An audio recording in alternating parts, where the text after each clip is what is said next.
but mommy's okay. Yeah, and really owning. Yes, because mommy can really handle owning it when things are crappy. Yeah. Right, exactly. And that mommy can take control of that. And that actually kind of leads into the next question that I wanted to ask you, because people, I think initially, even when we first started talking, you were thinking like, I'm not really sure. I mean, I know that personal leadership can be used for divorce, but how specifically can it be used for divorce, and how can mothers use it?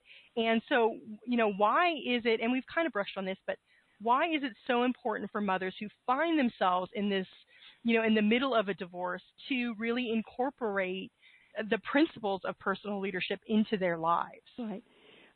So this is a really good segue into the real practical part of this, Heather, because let me talk a bit about the principles and the practices. Okay. The two principles are mindfulness, which means you pay attention, and then creativity. And creativity is that, I don't care what the last moment was, and I don't care what yesterday was. I mean, of course I care, but today's a different day. And even this afternoon is different than it was in the morning, if we really are honest with ourselves, because we're always processing and we're always learning.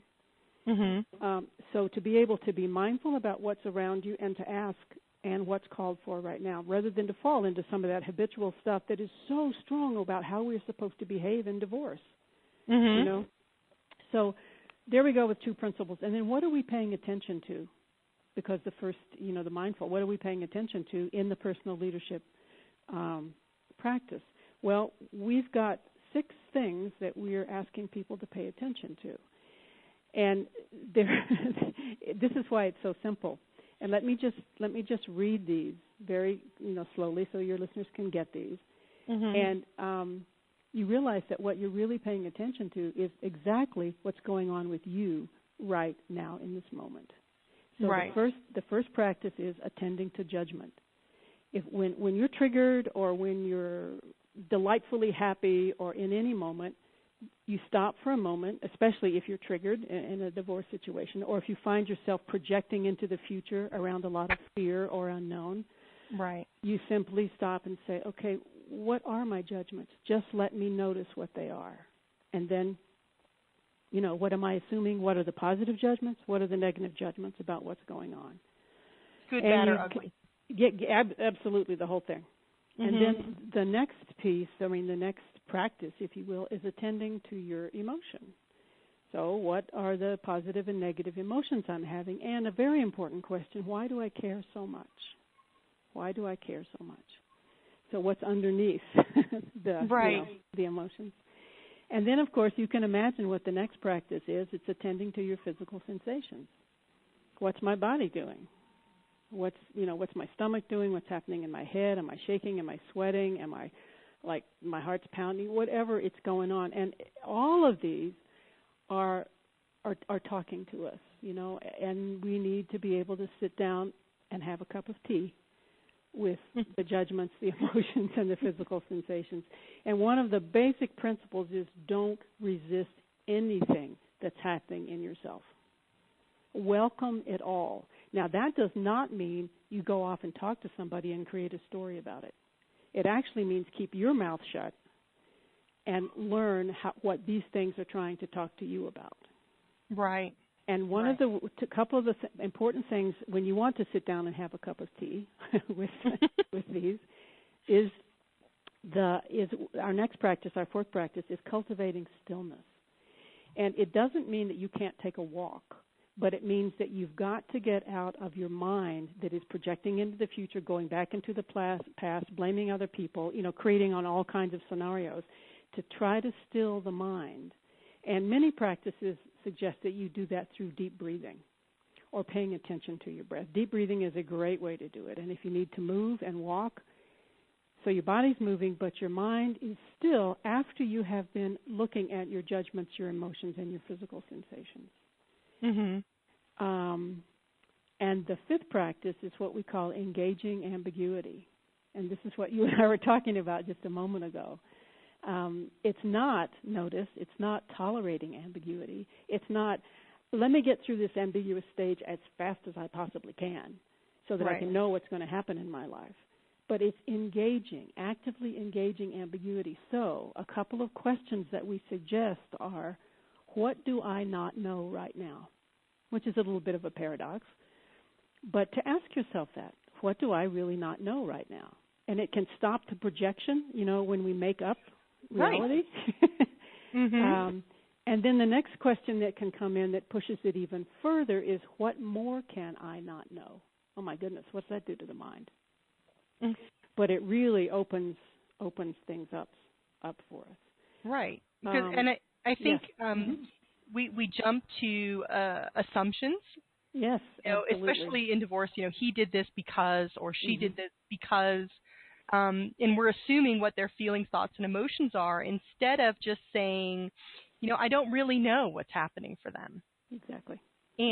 But all I know is what's happening for me. All I know what's happening for me. Right. Mm-hmm. That's right. So, absolutely. Yeah. And before we move on to the last practice, which is quite powerful, and I want to talk a little bit about, I want to just call attention to folks about how we label these practices. We said attending to judgment, attending to emotion, attending to physical sensation. We did not say be in it, because when you're attending to it, you're asking yourself and you're looking at what you were doing. You were looking at the judgments you're making. And actually that's a step back or a step up. It's like you go to the balcony and you look down on your judgments and say, look at what's happening, or the emotions or the physical sensations. And there's something very interesting that happens when you do that. I'm sure you know what I'm talking about. I do. There's this interesting kind of, I could use the word distance, but it's really more of a spaciousness.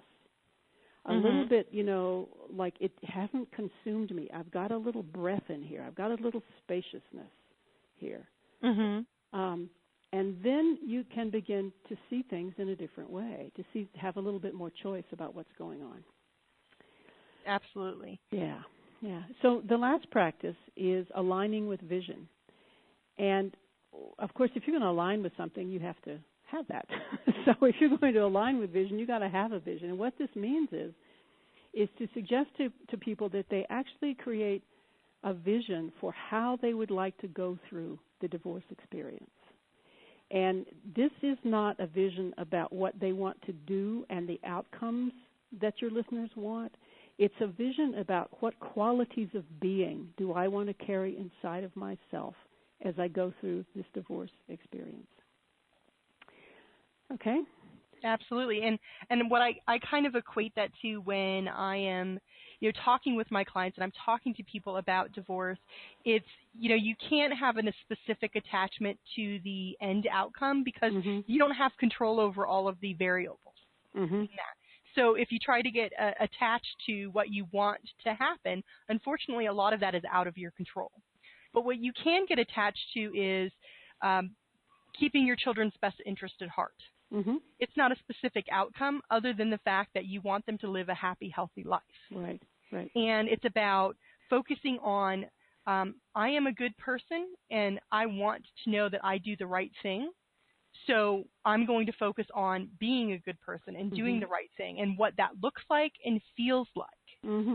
As opposed to, I want the kids full time, right. I want, X amount of dollars and I want my share of the assets. Instead of focusing on all of those things, I say if your real goal is to create a very happy, healthy, balanced life for yourself and for your children, which is the best thing for them, then your focus needs to be on those things.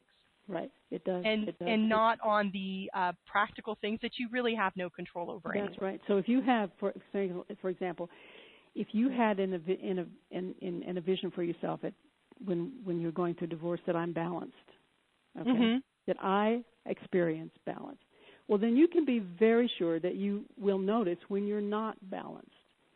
Correct. And when you're not balanced, you go, hold it. I'm not making any decisions right now. I'm not going to go talk to whoever right now. I'm going to sit down with myself, and I could possibly, I know there are other practices, I could use these 6 practices from personal leadership to find out what's causing the imbalance.